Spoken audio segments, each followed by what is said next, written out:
Jeff Lee Chan, walang kinatatakutan. Lahat kayang paikutin sa kanyang mga palad. Sino man ang hahadlang sa kanyang mga gusto, hindi siya mangingiming itumba. Ngunit sa kabila ng tapang at katanyagan niya, isang tao ang nakakapagpasunod sa kanya, na kinamumuhian niya, ang sarili niyang ama. Kahit labag sa kagustuhan niya magpakasal siya sa babaeng iniwan siya noon, pumayag siya, hindi para mahalin ang dalaga, kundi para iparamdam dito kung sino si Jeff Lee Chan. Marahang hinahawakan ni Jeff ang ilang hibla ng buhok ni Chanli, na humahaplo sa pisngi niya. Habang tumatagal ay lalong gumaganda ito sa kanyang paningin. "Masaya ka ba, honey?" Tanong ng binata rito. Nanatili naman itong nakatingin sa kanya. Tila kumislap pa nga ang mga mata nitong nakatunghay sa kanya ng mga sandaling yon. Kasalukuyan siyang nakaunan sa kandungan nito. "Oo naman, honey. Mahal na mahal kita." Malambing na anas ni Chanli na nagpalukso sa tibok ng puso ni Jeff. Maluwang siyang napangiti. Agad na siyang tumayo. Nakatingin lang naman ang dalaga rito. Wari nagtataka sa kakaibang ikinikilos niya. Pinanood lamang ni Chanli ang pagsamsam ni Jeff na mga kasuotan nitong nagkalat sa lapag. Katatapos lamang nila sa isang mainit na pagniniig. Pakiramdam niya may mali. Magkagayon man ay hindi niya pinagsisihan na ibinigay niya ang pagkabirhen kay Jeff. Hanggang sa tuluyan siyang tapunan ng tingin ng binata. Wala na ang dating nanunuot na titig nito na laging nagpapanginig ng mga tuhod niya sa tuwina. Ngayon ay kababakasan na ng kalamigan. "Ganun ba? Hindi ba't sabi ko naman sa'yo mag-e-enjoy ka sa company ko? Pero ngayon palang pinuputol ko ng lahat ng meron sa atin." Buhat sa sinabi nito'y tuluyang namasa ang magkabila niyang mata sa napipintong pagluha. Nakagat niya ang ibabang labi. Wala sa oras na yon at hindi niya mapaniwalaan ang mga katagang nanulas sa bibig ng lalaking pinakamamahal niya. "Ano bang nagawa ko? Jeff, mahal naman kita at nararamdaman kong mahal mo rin ako." Matatag na hayag ng dalaga. Panigurado siya sa mga katagang binigkas dahil taliwas sa ikinikilos ni Jeff ang mga pinagsasabi nito patungkol sa kanya ngayon. Patuloy pa rin kasi itong binubulag ng sariling galit dahil sa nangyari rito noon. "Alam ko. Nararamdaman ko, Jeff, na mahal mo ko." Patuloy ni Chanli. Bigla siyang napapikit matapos niyang mapasigaw nang makita niyang padaskol na ibinalibag ng binata ang lamesa na nasa may gilid. Kitang-kita ni Chanli ang puot sa mukha nito, ang pagkuyom ng mga kamao nito, na tila anumang oras ay sasalakayin siya nito sa kinaroroonan niya. Mahigpit niyang hinawakan ang makapal na tela na tanging tumatakip sa kahubdan niya. "Manahimik ka na lamang, Chanli. Ayusin mo ang sarili mo. Sana sa pagbalik ko hindi na kita maratnan sa pamamahay ko. Isama mo na rin ang lahat ng basurang dinala mo."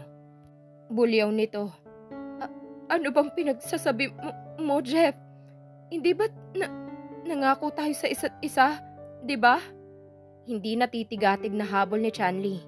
Mabilis siyang yumakap dito ng tuluyan itong tumalikod sa kanya. "Live, Chanli. Bago pa man kita kalad ka rin palayas sa bahay ko." Malamig nitong sabi. Wala nang nagawa si Chanli. Matapos alisin ng binata ang mga braso niyang nakakapit sa matipunong katawan nito. Hindi akalain ni Chanli na ganoon kadali siya nitong sasaktan. Katulad ng kung gaano niya minahal ang lalaking may kaugnayan sa paghihirap ng kanilang pamilya. Ngayon ginagantihan na siya nito sa paraan na alam nito, upang makabawi sa pananakit ng kakambal niyang si Chari rito. Chapter 1. Patuloy lamang ang paglagok ni Jeff sa tangan na baso. Naglalaman yun ng isang mamahaling alak na galing Paris. Pasado 7:00 na ng gabi. Nanatili lamang siyang nakadungaw sa madilim na labas ng Lee Chan Empire Building. Tanaw niya ang mga mumunting ilaw na galing sa mga nagliliitang sasakyan na paruot pa rito, mula sa ibaba ng building. Pagmamay-ari nila ang naturang establishment. Isa ito sa successful business na hinahawakan niya sa kasalukuyan. Nag-e-export sila sa iba't ibang panig ng bansa ng mga mamahaling kalidad ng alahas. Katulad ng emerald, gold, silver, and diamond sa bansang France, Switzerland, Landmaster at Germany. High-class jewelry store ang mga pinapatayo nila, kung saan mga kilalang mayayaman na personalidad sa buong mundo ang tumatangkilik sa kanilang negosyo. Sa ngayon ay kagagaling lamang niya sa isang close meeting sa Paris. Halos wala pa siyang pahinga magmula nang umuwi siya. Tuluyan niyang ibinaba ang hawak na baso nang makarinig ng sunod-sunod na pagkatok sa nakasarang pinto. Agad niyang inalis ang pansin mula sa bintana. Marahan siyang naglakad palapit. Ngayon dama niya ang pagtama ng iniinom niyang alak. Agad na ningkit ang mga mata ng binata na mapagsino ang bisita. Hello Kuya Jeff, mabuti na lamang at nakauwi ka na galing Paris. Nasaan ang pasalubong ko? Magiliw na salubong sa kanya ni Beatrice, ang nakababatang kapatid niya. 25 anyos na ito. Ngunit kung mag-isip at umakto ito'y parang 16 pa rin. Magsasalita na sana si Jeff nang muli ay naunahan na naman siya ni Bea. Ngali-ngali na niyang batukan ito. Hay naku kuya, masyado kang workaholic. Paano mo aasikasuhin ang pag-aasawa kung hindi ka pipirme sa isang lugar? Malakas nitong sabi. Pwede ba Bea? Kahit saglit. Please, manahimik ka naman. Mind on your own life. Ikaw nga nasa tamang edad ka na para mag-settle down. Pero heto ka, loveless. Tuya niya sa kapatid na napa-eye roll saka nag-pout. Isip bata talaga. He, at least wala pa sa katapusan ng kalendaryong edad ko. Ikaw, wake up big brother, 30 anyos ka na. Kaya better na mauuna ka talagang mag-asawa. Saka hinihintay ko lang naman tong si Andy na pikutin ako. Patungkol ng dalaga sa lalaking kasabay niyang dumating. Kasalukuyan itong tumutungga ng alak na nasa table ng Priva Master ng opisina ni Jeff. Hoy Bekbek, kahit kailan hindi kita papatulan. Si Elise nga hindi ko pinatos pakasalan, ikaw pa kaya? Tukoy ni Andy sa babaeng ipinagkasundo rito. One of the best buddy ni Jeff ito. Galing din sa isang mayamang angkan. Pares nilang magkapatid ay nagmula rin sa isang kilala at may masasabing angkan si Andy Aragon. Isang high-class syndicate of mafia lord ang daddy niya. Nagmamay-ari ang pamilya nila ng nightclub, hotels and casino, kung saan laging tumatambay ang dalawa. Nag-umpisang lumapit si Beatrice at pinagsusuntok si Andy. You're so rude, Andy! Tili nito, kaya upang lalong manakit ang ulo ni Jeff. Wala sa sariling napaupo sa swivel chair ito, marahan na minamasahin nitong sentido. Halika dito! Habol ni Beatrice. Ayoko nga, nek-nek mo. Pamubos ka naman ni Andy. Patuloy lamang sa naghahabol ang dalawa sa loob ng opisina ng binata, hanggang isang katok mula sa pintong umagaw sa kanilang pansin. Dahil sa ingay ng dalawa'y hindi na nila namalayan ang pagbukas niyon. Nagtagis ang mga ngipin ni Jeff sa tinitimping ngit-ngit. Hindi niya aakalain na ganoon siya kaagang pupuntahan ng ama. Can you go out first, Bea and Andy? Utos ng matandang lalaki na halos pinapalibutan ng mga bodyguard. Agad namang tumango ang dalawa. Kasunod niyon ang pagpapalabas sa mga alapores nito. Matapos makalabas ang mga ito'y tuluyang isinarado ni Master Vince ang pinto. Marahan itong naglakad sa maluwang at magarang opisina ng binata. Lumalagotok sa marmol na sahig ang tunog ng bawat paglalakad ng matandang lalaki sa gamit nitong baston. Kahit nasa katandaan na ang edad, ay kakikitaan pa rin ang tikas ang tindig nito. Malakas ang dating nitong taglay na tanging sa mayayamang tao lamang nakikita. I'm glad you're home, son. Wika ng matandang lalaki. Ngunit mapakla lamang ng ngiti si Jeff. Wala siyang pakialam sa anumang sasabihin ng kaharap. Para sa kanyang lalaking kaharap ay isang jablo na nagbabalat tao. Pwede ba sabihin mo nang ipinunta mo rito? Walang ganang sambit ng binata. Bigla niyang naikuyom ang kamao. Kilalang kilala niya ang ama. Magmula pagkabata ay wala na itong ginawa kung hindi ang kontrolin ng buhay niya. Sa mukha pa lang nito ay tila may binabalak na naman ito para sa pansariling kapakanan at kayamanan nito. Isinusuka niyang may isa siyang klase ng ama na tanging sinasamba ay ang karangyaang mayroon ito. Ganiyan mo ba kakausapin ang ama mong nagpalaki sa'yo? Gagad ng matandang lalaki. Please stop this nonsense topic. Kung ang ipinunta mo rito para pangaralan ako, umuwi ka na lang. Marahas niyang ipinukpok ang kamao sa may lamesa. Halos mayanig at magsitumbang mga baso ng alak at bote na naroon. Tuluyan naman natahimik si Vince. Nanatili itong nakatitig sa madilim na mukha ng binata. Napabuntong hininga muna ito bago muling magsalita pagkatapos. Jeff, matanda na ako. Kaya kailangan mo na ng bagong hahalili sa'yo rito sa kumpanya natin? Kaya kung maaari magpakasal ka na at mag-asawa. Bigyan mo ko ng apo sa madaling panahon. Walang preno ang bibig na utos ng matandang lalaki. Biglang nanlaki at halos hindi mapaniwalaan ni Jeff ang sinabi ng kaharap. Gusto niyang magtawa, ngunit nanaigang kinikimkim niyang galit sa sariling ama. Masaya Master bilib sa sarili na akala mo'y napakadaling bagay ang pinapagawa nito. Sino ka para diktahan ako? Wala kang karapatan. Bulyaw ng binata. Hindi malang nakakitaan ng kung ano man si Master Vince. Tila lalo pa itong naaliw sa itsura niya. Wala kang magagawa kung hindi ang sumunod, Jeff. Kung ayaw mong mawalan ng mana. pagbabanta ng sariling ama sa binata, na lalong nagpasuklam sa nararamdamang ngit-ngit ni Jeff. Agad na tumalikod si Master Vince. Nasa anyo nito ang pagwawagi at tuluyang nawalan ng masasabi ang anak.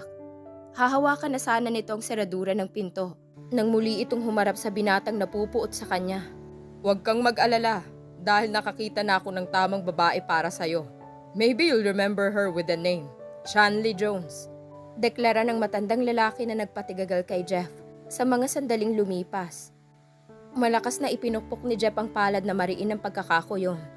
Masamang-masama ang loob niya sa katatapos na kaganapan ngayon-ngayon lang sa kanyang opisina. Pinaikot nitong kinauupuan na swivel chair na natili siyang nakamasid sa madilim na tanawin mula sa labas. Muli niya narinig ang pagbukas ng nakasarang pinto. Ang gagawin niyang pagmumuray na pigil nang makita niyang refleksyong nagmumula sa salamin na kaharap. Agaran niyang pinaikot ang kinauupuan paharap. Isang ngiti ang isinukli niya sa bagong dating. Kamusta, Dryzen? Mabuti at nagkaroon ka ng oras para dalawin ako rito sa opisina." Galak niyang salubong sa matalik niyang kaibigan. Bukod kay Andy ay isa ito sa pinagtitiwalaan niyang tao. Mula pa noong nag-aral sila ng high school. "Oo naman, busy lang lagi sa opisina. Saka alam mo na, kailangan ko magdoble kayo dahil wala akong katuwang sa buhay." Nakangiti nitong sabi. Nag-umpisa na itong maupo sa upuan nasa harap ng lamesa ng binata. Bagamat may ngiti sa labi si Dryzen, ay mababa na ang sagwapong mukha nitong kalungkutan. Namatay na ang asawa nitong si Stephanie. Matagal din itong nakipaglaban sa karamdaman nito sa puso. "Cheer up, bro. Huwag ka nang malungkot. Stephanie are in good hands now.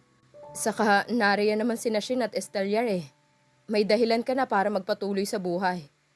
O kaya punta tayo sa bagong bukas na nightclub ni na Andy para naman ma-relax ka naman. Ang tagal mo ng Jetta oh." Panghihimok ng binata rito. Tuluyan itong napangiti habang naiiling. "Loko ka talaga, nagbago na ako uy. Hindi na tayo mga kabataan. Kaya kayo ni Andy magbago na kayo. Ang tatanda na natin." "Na, kalabaw lang ang tumatanda, Dryzen." Patuloy ni Jeff. Napadako ang pansin ng dalawa sa may pinto. Bumukas yun at pumasok ang kambal ni Dryzen na nagtatakbo. "Daddy, si Shin oh!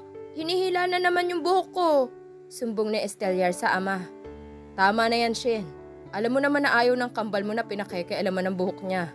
Panunuway ni Dryzen rito. Nagtatawa lang si Shin. Tuluyang binuhat ni Andy ito at kiniliti. Habang si Esteliar naman ay inayusan naman ni Beatrice. Nang tuluyang masaway ang dalawa sa kulitan ng mga ito'y muling umimik si Dryzen. Bagay na bagay ang kapatid mo at si Andy. Nakakapagtakang ayaw itong ligawan ng huli. "Korek ka riyan, kuya. Ewan ko ba rito sa barkada nyo? Hirap ligawan." Nakalabing sambot ng dalaga. "Talaga, hindi kita papatulan. Kahit ikaw na nag-iisang babaeng matira rito sa mundo." Naiiling na balik sagot ni Andy. Naiiling na lamang sina Dryzen at Jeff sa asal ng dalawa. Tila teenager kung magkantsawan. "Ikaw, Jeff, kailan mo balak mag-settle down?"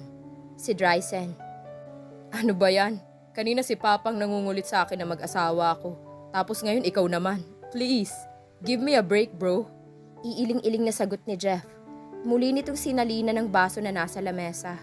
Nagpatuloy ito sa pagsasalita. "Hindi ko ba alam kung saan niya nakuha ang impormasyon na tungkol kay Chanley?" Naiusal ng binata. Pare-parehas na nagtinginan sina Dryzen at Andy. Sa halos 16 years na nakalipas ay ngayon lang muling naungkat ang isa sa mga babaeng may malaking kaugnayan sa binata. "What about Chanley? Bakit? Ano bang balak ng tatay niyo sa kanya?" Tanong ni Andy na agad na lumapit sa kanila. Sinenyasan din muna ni Jeff si Bea na ilabas muna sina Shin at Esteliar.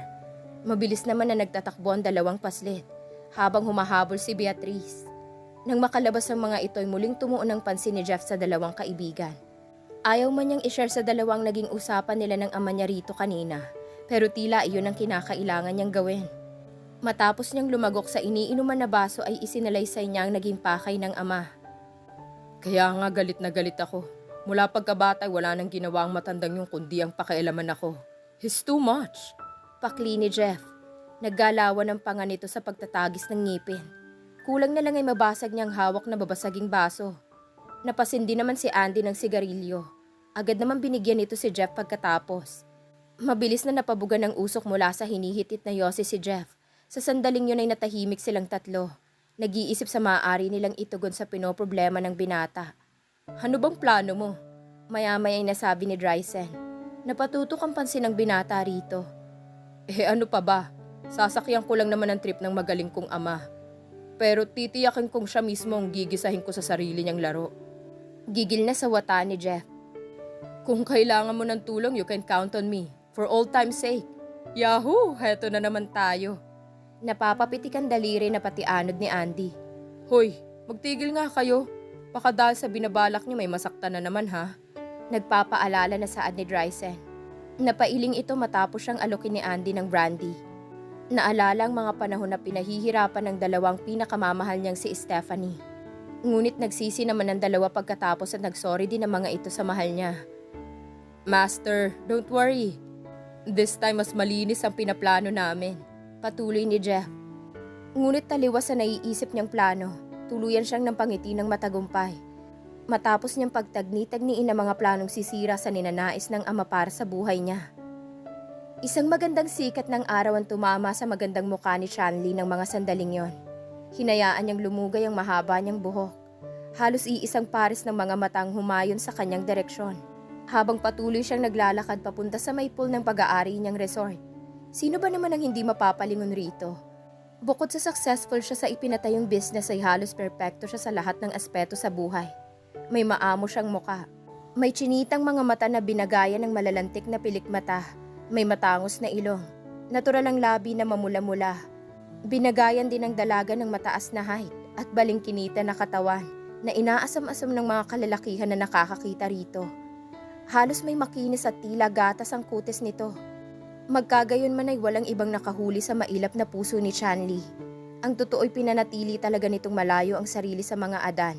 Hindi para sa kanya, kung hindi para sa nag-iisang lalaki sa buhay niya, si Norvin. Ito ang naging dahilan niya upang magpatuloy sa buhay, matapos ang 16 na taon. Matapos siyang paglaruan at babuyin na nag-iisang lalaking minahal niya, si Jeff. Mabilis niyang pinalis ang nasa isipan, dahil sa muling pagkudlit ng mga nakaraang alaala sa gunita niya. Ipinagpatuloy na niya ang paglalakad. Tuluyan ng inalis ni Shanley ang suot na roba. Kasalukuyan siyang nakasuot ng white na one-piece swimsuit. Maski ang black shade na suot-suot niya ay tuluyan niyang inalis at inilagay sa bakal na lamesa. Marahan siyang naglakad at tuluyang lumusong sa may pool. Walang kapaki-paki sa mga paris ng mga mata na humayon sa direksyon niya. Namiss niya ang paglangoy-langoy roon. Naging hectic kasi ang schedule niya noong nakaraan dahil sa isang client. Actually, ngayon ang araw ng pagkikita nila rito sa sarili niyang resort. Di umano'y pinakamabigati na kliyente niya magmula nang mag-umpisa ang negosyo niya. Isang magarbong kasalan na magaganap bago matapos ang taon. Na-excite na rin siya dahil magkakaroon ng big break ang negosyo niya. Mas may time na siya kay Norvin. Nakailang laps na siya na mapagdesisyonan niya niyang umahon. Ngunit napatanga si Shanley nang maramdamang pinupulikat siya. Agad nitong ikinampay ang 2 kamay. Matapos siyang lumubog. Nakainom na siya ng tubig sa may pool nang maramdaman niyang may humakap sa kanya. Halos habol pa niya ang hininga at nagkanda-ubo siya matapos siyang maiahon at paupuin sa may gilid ng pool ng estrangherong nagligtas sa kanya mula sa pagkalunod. Are you alright, Shanley? Tanong ng lalaking may baritonong tinig na nasa may harapan ng dalaga. Unti-unting itinaas ni Shanley ang muka. Ngunit nasisilaw siya sa araw. Puno ng pagtataka ito kung bakit nito alam ang kanyang pangalan. Pamilyar din ang tinig ng lalaki sa kanya. Agad naman siyang inalalayan ng binata matapos nitong abutin ang palad niya. Maski ang pagkakahugpong ng kanilang palad ay pamilyar dito. Tila biglang tumigil ang lahat ng nasa kapaligiran ni Shanley na mapagsinong lalaking nagligtas sa kanya. Ang lalaking ni sa hinagap niya'y makakatagpo pa niyang muli. Kailangan pa niyang itaas ang muka para matitigan ito. Mas mataas ito ng ilang pulgada sa kanya. Sa taas niyang 5 feet ay nasa may balikat lamang siya nito. Ikaw? Napalakas ang bigkas ni Shanley. Isang nakakalokong ngiti ang pumunit sa perpektong labi ng kaharap. Ngunit hindi katulad ng dati ay panginginigan ng tuhod si Shanley. Bagamat matagal ding panahon nang huli silang magkatagpo nito, ay hinding-hindi nito makakalimutan ni Shanley. Ang natural na wavy ng buhok nito. Tanging ito lamang ang nakilala niyang may ganoong buhok. Bagay naman rito sa totoo lang. Ang mga mata nitong chinito, na sa tuwing tititig sa kung sino man ay naroon ng panunuri, na tila sa paglalakbay lamang ng tingin nito sa kaharap ay nababasa na nito ang totoong ikaw. She always trembled every time he saw the cold eyes of Jeff. Paano ba naman kasi? Parang nanunuot sa bawat himaymay niya ang kilabot. Ang matangos nitong ilong na dati-rati pinipisil niya sa tuwing lolokohin siya nito. Hanggang sa tuluyang napadako ang pansin ni Chanli sa labi nitong tila laging nakangiti. Gayong hindi ito basta ngumingiti. Labing hinahanap-hanap niya sa tuwina noong sila pa.